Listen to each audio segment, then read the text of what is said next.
شہر اللہ المحرم، جسے محرم الحرام بھی کہا جاتا ہے۔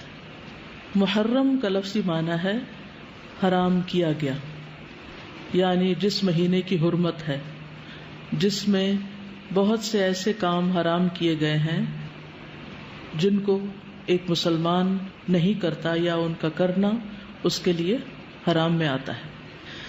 محرم کے مہینے کو شہر اللہ کہا جاتا ہے، اللہ کا مہینہ، اور اللہ کی طرف اس مہینے کی اضافت تعظیمی ہے، یعنی اس مہینے کی تعظیم کی وجہ سے اس کو اللہ کا مہینہ کہا جاتا ہے۔ اس سے اس مہینے کی امپورٹنس کا پتہ چلتا ہے۔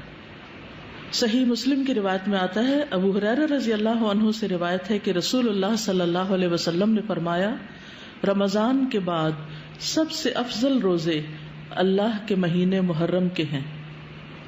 تو گویا اس مہینے کی بھی خاص عبادت پھر کیا ہوئی؟ روزے۔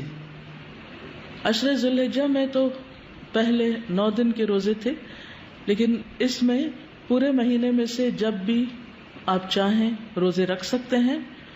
ضروری نہیں کہ پورے ہی مہینے کے روزے رکھیں جیسے رمضان میں رکھے جاتے ہیں، لیکن 10 تاریخ کا روزہ جو ہے اس کی خاص فضیلت ہے۔ محرم الحرام کی ایک اہمیت کی وجہ یہ بھی ہے کہ یہ ہجری سال کا پہلا مہینہ ہے، تو یہ مہینہ عظمت اور برکت والا ہے اور حرمت والا ہے۔ حسن بصری کہتے ہیں کہ بے شک اللہ نے سال کی ابتدا بھی حرمت والے مہینے سے کی اور اس کا اختتام بھی حرمت والے مہینے سے کیا، یعنی آغاز بھی حرمت سے، اختتام بھی حرمت پر۔ سال میں رمضان کے بعد اللہ کے ہاں محرم سے بڑھ کر عظمت والا کوئی مہینہ نہیں۔ تو اس سے کیا پتہ چلتا ہے کہ اگر کسی چیز کی ابتدا میں بھی حرمت ہے اور انتہا میں بھی، تو پھر ان دو کے بیچ میں کیا ہونا چاہیے؟ اس کا خاص خیال رکھنا چاہیے، یعنی جس کام کے آغاز میں اور جس کے اختتام پر خصوصی ہدایات دی جائیں اور اللہ سبحانہ وتعالیٰ کی عبادت اور خصوصاً روزے وغیرہ کی عبادت کی طرف متوجہ کیا جائے تو سال بھر بھی پھر اس کی عادت اپنا لینی چاہیے۔ نئے سال کا آغاز جو ہے وہ دعا سے کرنا چاہیے۔ عبداللہ بن ہشام سے روایت ہے، وہ کہتے ہیں کہ جب مہینہ یا سال آتا تو رسول اللہ صلی اللہ علیہ وسلم کے صحابہ یہ دعا اس طرح سیکھتے جیسا کہ وہ قرآن سیکھتے، اللہم ادخلہ علینا بالامن والایمان والسلامة والاسلام وجوار من الشیطان ورضوان من الرحمن۔ اس کا معنی ہے، اے اللہ اس مہینے کو یا اس سال کو ہمارے اوپر امن اور ایمان، سلامتی اور اسلام کے ساتھ، شیاطین سے بچاؤ یا شیطان سے بچاؤ اور رحمان کی رضامندی کے ساتھ داخل فرما۔ محرم کا مہینہ چونکہ حرمت والا مہینہ ہے تو اس مہینے میں خاص طور پر آپس میں ایک دوسرے پر ظلم کی ممانعت ہے۔ قرآن مجید میں آتا ہے، ان عدۃ الشہور عند اللہ 12 شہرا فی کتاب اللہ یوم خلق السماوات والارض منها 4 حرم ذلک الدین القیم فلا تظلموا فیہن انفسکم۔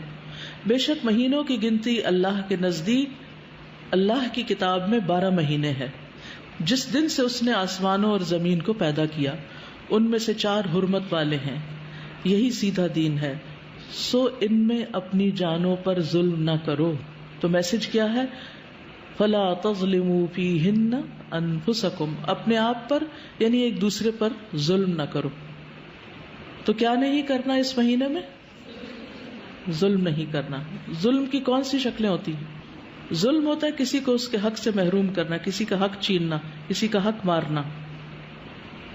اس کا یہ مطلب نہیں کہ باقی مہینوں میں ظلم کر سکتے ہیں، اس کا مطلب یہ ہے کہ دوسرے مہینوں کی بنسبت ان حرمت والے مہینوں میں ظلم بہت بڑا گناہ اور بوجھ ہے، اگرچہ ظلم ہر حال میں بہت بڑا گناہ ہے، مگر اللہ جس کام کے گناہ کو چاہے بڑھا دے، جیسا کہ اللہ جس کام کے اجر کو چاہے بڑھا دے۔